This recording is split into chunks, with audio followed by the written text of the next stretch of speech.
जय श्री कृष्णा। प्रिय दर्शकों, आप सभी का स्वागत है हमारे इस YouTube चैनल पर।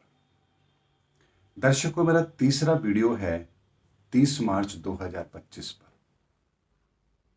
मैंने पहले वीडियो में आपको बताया कि वो समय कौन सा है, क्यों ये तारीख स्पेशल है।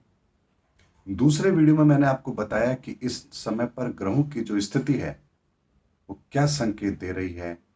और आज की इस वीडियो के अंदर मैं आपको प्रकृति के वो सिद्धांत जिन्हें समझने के लिए गणित बनी है, उसी के आधार पर आपको आज के इस वीडियो का उस तारीख का मैं मूल सार आपको बता रहा हूं। 30 मार्च 2025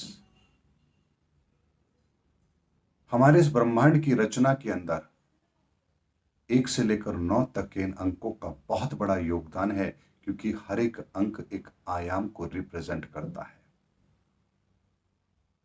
लेकिन यहां पर 3, 6 और 9 ये 3 अंक ऐसे हैं जो सृष्टि के एक आयाम की पूर्ति से बनने वाले इस संसार के सिद्धांत को समझाते हैं।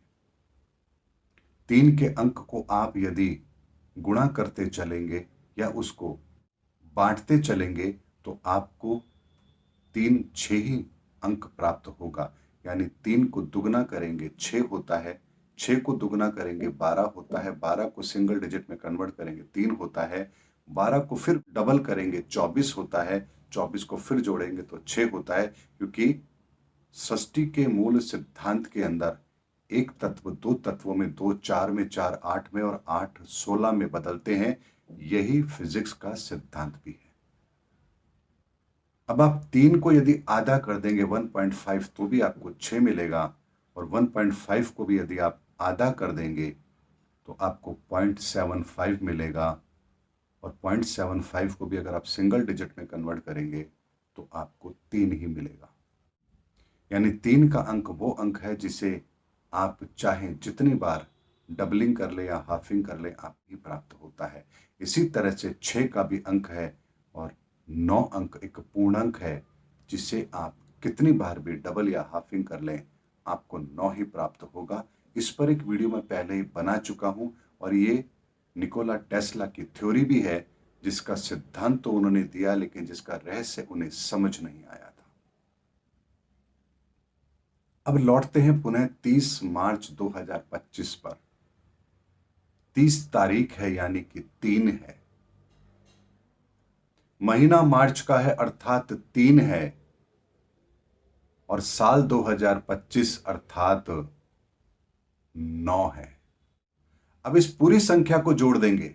यहां पर एक 6 मिसिंग है, लेकिन जब आप इस सभी संख्याओं को जोड़ देंगे, 3 और 3 6, 6 और 9 15, और 5 और 1 6, यानी इस दिन केवल 3 तत्व, 3 संख्याएं ही हमें प्राप्त हो रही हैं, चाहे दिन हो, महीना हो या साल हो। और यहां 3, 6 और 9 का एक ऐसा विचित्र संयोग हमें मिल रहा है जो ग्रहों की परिस्थिति के साथ भी मिल रहा है।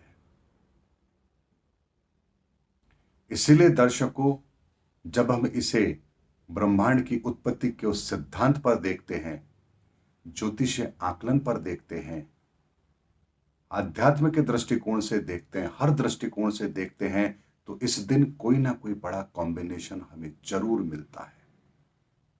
यानी इस दिन 3 की उपस्थिति है, 9 की उपस्थिति है, और सबको मिला दें तो 6 की उत्पत्ति है।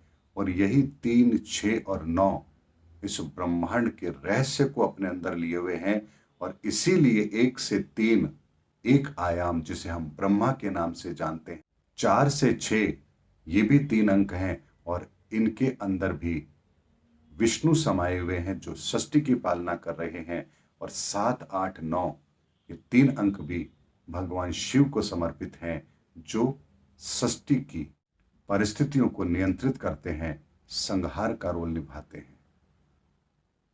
और इसीलिए हम इन्हें त्रिदेव कहते हैं। और इसीलिए चूंकि 1 से 3 तक में ब्रह्मांड का, सृष्टि का निर्माण हुआ है, इसीलिए हम पहले स्थान पर ब्रह्मा जी को रखते हैं, क्योंकि वो सृष्टि के रचयिता हैं। 4, 5, 6 ये 3 अंक, षष्ठी के 3 वो आयाम हैं जो विष्णु भगवान को समर्पित है। इसीलिए हम कहते हैं कि वो पालना करने वाले हैं, क्योंकि इन 3 पदार्थों के अंदर, इन 3 आयाम के अंदर इस सृष्टि को चलाने का रहस्य है। और 7, 8, 9 में इस संसार की मुक्ति का मार्ग है। इसीलिए हम भगवान शिव को कहते हैं कि वो सृष्टि का संहार करते हैं, अर्थात पुनर्निर्माण करते हैं। और इसीलिए 1 से 9 तक ये संख्याएं 3 आयामों में अलग अलग तरीके से अपने आप को रिप्रेजेंट करती है। और इसीलिए हम इन्हें त्रिदेव कहते हैं। और इसीलिए इनका क्रम ब्रह्मा, विष्णु और महेश है। दर्शकों, इस तारीख को यदि आप ध्यान से देख रहे हैं, समझ रहे हैं, और मेरे 2 वीडियो जो पहले मैंने दिए थे, आप क्रम से उनको देखते आइए, आपको इस तारीख पर भी, इस समय पर 30 मार्च 2025 में भी एक ऐसा कॉम्बिनेशन अंकों का नजर आ रहा है जो ब्रह्मांड की उत्पत्ति के रहस्य को प्रकट भी करता है और नए परिवर्तन के उस समय को सुनिश्चित भी करता है। क्योंकि इस दिन केवल 3, 6 और 9 ही उपस्थित हैं और किसी भी संख्या का इसमें कोई रोल नहीं है। कि तीसरा प्रमाण मैं आपको दे रहा हूं उस दिन का, जो दिन उस धर्म युग की स्थापना का है। अब बहुत से लोग सोचेंगे 30 मार्च 2025, देखते हैं उस दिन क्या होगा। क्या आसमान फट पड़ेगा? क्या धरती फट पड़ेगी? क्या होगा? दर्शकों, एक बात को समझिए। जैसे बालक का जन्म होता है, आपको बालक के जन्म के साथ ही एक छोटे से बालक को आप अपने हाथ में लेते हैं। अब यहां से उस बालक का भविष्य शुरू होता है। वो क्षण वो होता है जब आप उस बालक के साथ एक 80 वर्ष के समय को, 100 वर्ष के समय को या 60 वर्ष के समय को, जो समय वो बालक लेके आया है, उसके उस परिवर्तन को, उस घटना को घटित होता हुआ आप उस दिन से देखना आरंभ कर देते हैं। जब किसी चीज का निर्माण होता है तो पहले दिन आप उसका भूमि पूजन करते हैं। भूमि पूजन के दिन आपको कोई बहुत बड़ा भवन नहीं दिखता है, लेकिन वहां से आपको लगातार उस भूमि के निर्माण की प्रक्रिया दिखना आरंभ हो जाती है। ये दिन वही दिन है जिस दिन से धर्म युग की स्थापना, उसकी नींव रखी जा चुकी होगी। और यहां से धर्म युग के संदर्भ में एक ऐसा कार्य आरंभ होगा जो सृष्टि में ना आज से पहले कभी हुआ, ना आज के बाद कभी होगा। ये वो तारीख है जो धर्म युग की स्थापना करेगी। और इसके बाद आप इस संसार में धर्म युग को इतनी तेजी से फैलता हुआ देखेंगे, उसके विस्तार को देखेंगे कि जिसकी आप कल्पना भी नहीं कर सकते।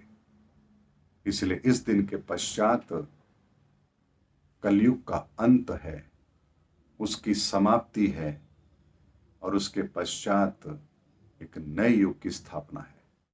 अब मैं आपको और स्पष्ट शब्दों में एक बात और समझाता हूं। कलयुग के आरंभ का वो समय कौन सा था? यानी अगर हम धर्मयुग की एक बार बात छोड़ दीजिए, अब हम बात करते हैं उस युग की जिस युग में कलयुग आरंभ हुआ था और द्वापर युग का अंत हुआ था। वो दिन कौन सा था? वो दिन था जब राजा परीक्षित को तक्षक नाग ने डस लिया था। वो दिन था। तो क्या उस दिन ऐसा क्या हुआ था इस ब्रह्मांड के अंदर, इस सृष्टि के अंदर, इस संसार के अंदर, कि जी हां, अब तो कलयुग आरंभ हो चुका है। लेकिन तब एक कलयुग की विचारधारा आरंभ हो गई थी। और तब से लेकर आज तक लगभग 5000 वर्षों से अधिक का समय हो चुका है। आज हम कलयुग का पूरा रूप देख रहे हैं। लेकिन उसके आरंभ का वो दिन वही था जब राजा परीक्षित को तक्षक नाग ने डस लिया था। और कहा जाता है उसी दिन से कलयुग आरंभ हुआ था।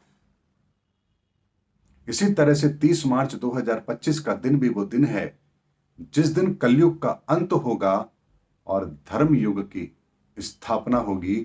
क्योंकि ग्रहों की स्थिति, ब्रह्मांड की उत्पत्ति का रहस्य जो अंकों में छिपा है, वो भी हर चीज एक ही और इशारा कर रही है। और ये कोई साधारण बात नहीं है। चाहे तो इस पर बहुत बड़ी डिबेट की जा सकती है। मैं खुले तौर पर आह्वान करता हूं, यदि इस विषय पर कोई बहुत बड़ी चर्चा करनी हो विद्वानों के बीच में भी, बड़े बड़े ज्योतिषियों के बीच में भी, तो हम मिल करके भी इस पर मंथन कर सकते हैं कि ये कैसे श्रेष्ठ है ये समय, और कैसे ये धर्म युग की स्थापना का समय है। इसके लिए भी मैं खुले दिल से आप लोगों का आह्वान करता हूं, यदि आप लोग इस धर्म सभा का भी आयोजन करके इस पर चर्चा करना चाहते हैं, तो इस पे मैं हृदय से स्वागत करता हूं। क्योंकि संसार को अगर कुछ देना है तो उस पर मंथन भी होना चाहिए, और इस मंथन के लिए भी मैं आप लोगों के सामने तैयार हूं। उम्मीद करता हूं दर्शकों, मेरा वीडियो आपको जरूर अच्छा लगा होगा। अगले वीडियो में आपसे फिर भेंट होगी, तब तक हमारे चैनल पर बने रहिए। जय हिंद, जय भारत।